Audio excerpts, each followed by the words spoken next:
Beauty and the Beast. www.7555.com.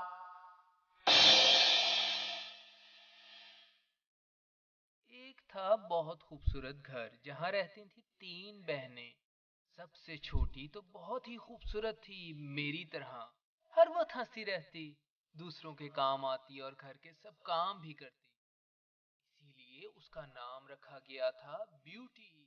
اور باقی دو تھیں بالکل آپ کی طرح، ہر وقت لڑنے پر تیار، کام چور، کام کی ناکاج کی، دشمن اناج کی.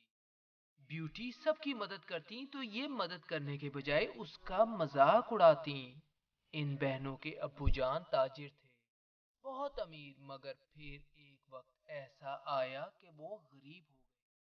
انہوں نے بچیوں کو بلایا اور کہا کہ اب چونکہ ان کے پاس فضول خرچیوں کے پیسے نہیں، لہٰذا سب ایک چھوٹے سے گھر میں رہنے جا رہے ہیں.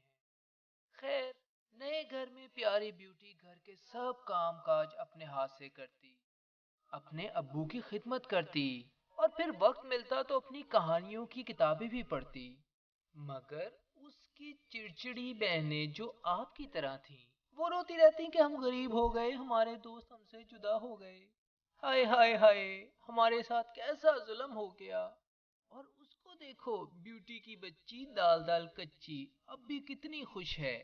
ایک روز جب ان کے ابو جان سفر پر جانے لگے تو پوچھا، میری پیاری بچیوں، میں تمہارے لیے واپسی پر کیا لاؤں؟ میرے لیے بہت سے کھلونے، اور میرے لیے شاندار کپڑے، سونے کے زیور بھی. مگر بیوٹی بولی، ابو جان آپ واپس خیریت سے آئیں، یہی سب سے اچھی بات ہے.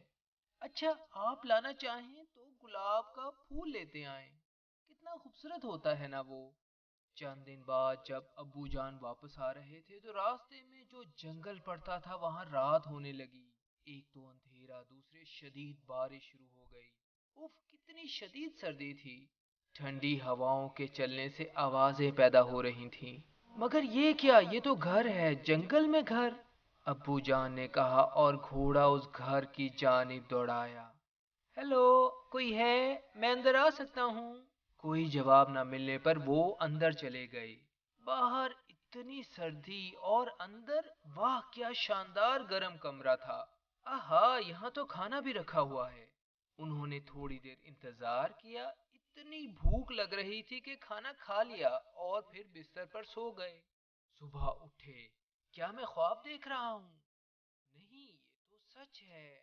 اوہو، مجھے تو گھر جانا ہے، چلو سفر دوبارہ شروع کرتے ہیں.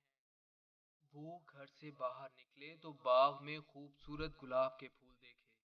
ہاں، یاد آیا، پیاری بیوٹی، خوبصورت بیوٹی نے پھول کی فرمائش کی تھی. انہوں نے پھول توڑا ہی تھا کہ خوفناک چیز وہاں آ گئی. اوف، کتنی خوفناک اور غصے والی. میں نے تمہیں سونے دیا، کھانا کھانے دیا، میں نے سوچا تم مہمان ہو، مگر تم تو چور نکلے، چور، میرے پھول چرانے والے چور. اور چوروں کو معاف نہیں کیا جا سکتا. میں تمہیں اس چوری کی سزا دوں گا. میرا پیارا پیارا سرخ سرخ گلاب کا پھول توڑا تم نے، تو کیوں توڑا؟ ابو جان ڈر کر کانپ رہے تھے. مجھے معاف کر دو، واقعی میں نے غلطی کی. میری بیٹی، پیاری بیٹی نے اس کی فرمائش کی تھی، وہ مجھے بہت عزیز ہے، مجھے چھوڑ دو، مجھے نہ مارو. تمہیں چھوڑ دوں؟ ہاں ٹھیک ہے، مگر ایک شرط ہے. یا تو تم اپنی ایک بیٹی میرے پاس بھیجو گے یا پھر تمہیں خود واپس آنا پڑے گا. ابو جان اتنے گھبرائے ہوئے تھے کہ فوراً ہاں کہہ دی اور گھر جا کر بیٹیوں کو ساری بات بتائی.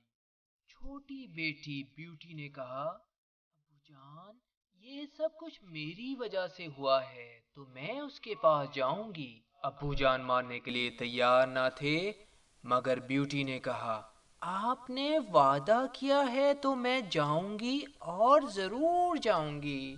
ہائے ہائے، ہماری پیاری بہن ہم سے جدا ہو جائے گی۔ دونوں بہنیں جھوٹی موٹی رونے لگی، مگر دل سے خوش تھی کہ بیوٹی سے چھٹکارا مل جائے گا، کیونکہ سب اسی کی تعریفیں کرتے تھے۔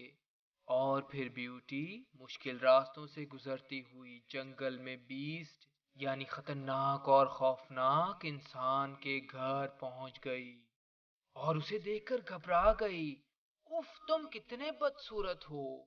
وہ کانپ رہی تھی کہ یہ مجھے مار دے گا، مگر بیسٹ خوفناک انسان نے کہا، ڈرو نہ، آرام سے اس گھر میں رہو، یہ تمہارا ہے، اس کی ہر چیز تمہاری ہے۔ واقعی میں گھر میں گھوم سکتی ہوں؟ ہاں ہاں ضرور۔ اس نے دیکھا کہ گھر بہت خوبصورت ہے۔ بیوٹی وہاں خوش تھی۔ اس کے پاس وہ کتاب بھی تھی جس میں لکھا تھا، بیوٹی جو کچھ چاہتی ہے کہے، اس کی ہر خواہش پوری ہوگی۔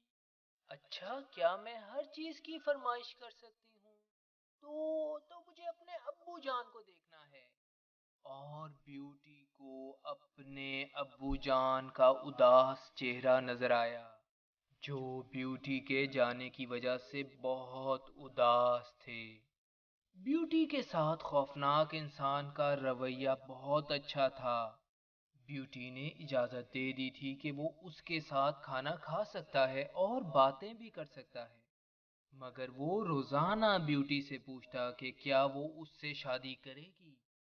بیوٹی جواب دیتی نہیں، اور وہ اداس ہو کر چلا جاتا۔ دن گزرتے رہے۔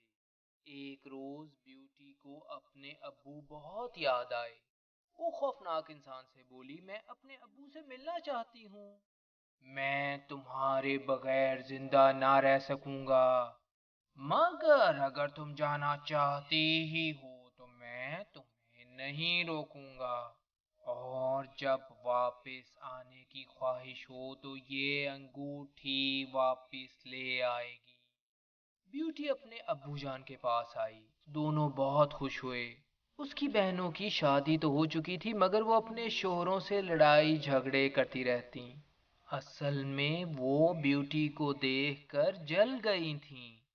بیوٹی، اب تم واپس تو نہیں جاؤ گی نا؟ میں نے 1 ہفتے کے بعد واپس جانا ہے۔ نہ، اب ہم نہیں جانے دیں گے تمہیں۔ ان بہنوں نے سازش کی کہ کسی طرح بیوٹی کو جانے سے روکیں، تاکہ وہ خوفناک انسان غصے میں اس کو جان سے مار دے یا پھر کچا ہی کھا جائے۔ چند دن گزر گئے، پھر ایک روز بیوٹی نے خواب دیکھا۔ اف، یہ تو بیسٹ ہے، مگر یہ تو بیمار لگ رہا ہے۔ وہ جاگی۔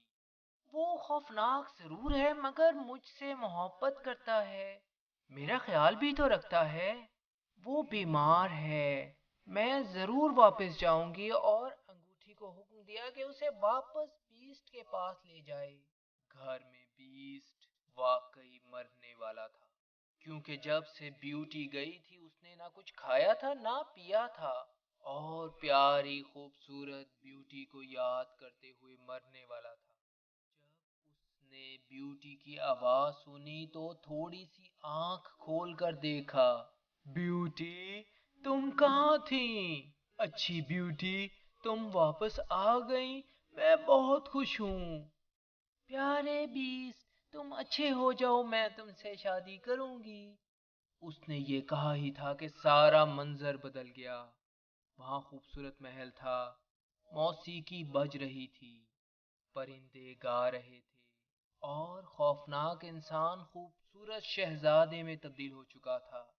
شہزادے نے بتایا کہ اس پر خوفناک جادوگرنی نے جادو کیا تھا کہ جب تک کوئی خوبصورت لڑکی خود شادی کے لیے تیار نہ ہوگی وہ خوفناک انسان ہی رہے گا۔ دونوں کی شادی ہوئی اور وہ ہنسی خوشی رہنے لگے، مگر بیوٹی کی بہنیں اب بھی اسے خوش خوش شہزادے کے ساتھ دیکھتی ہیں تو جل ہی جاتی ہیں۔ کس کی طرح؟ ہاں بالکل آپ کی طرح۔ چوں چوں چوں چوں چوں۔ تحریر اور پیشکش سید عرفان علی۔